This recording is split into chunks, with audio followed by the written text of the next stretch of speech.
mother gazing out of the window, staring at a son that she just can't touch. If at any time he's in a jam, she'll be by his side, but he doesn't realize he hurts her so much. But all the praying just ain't helping at all, 'cause he can't seem to keep himself out of trouble. So he goes out and he makes his money the best way he knows how. Another body laying cold in the gutter. Listen to me. Don't go chasing waterfalls. Please stick to the rivers and the lakes that you used to.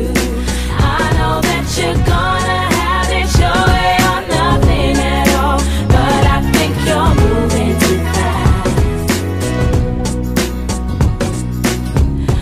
Little Precious has a natural obsession for temptation, but he just can't see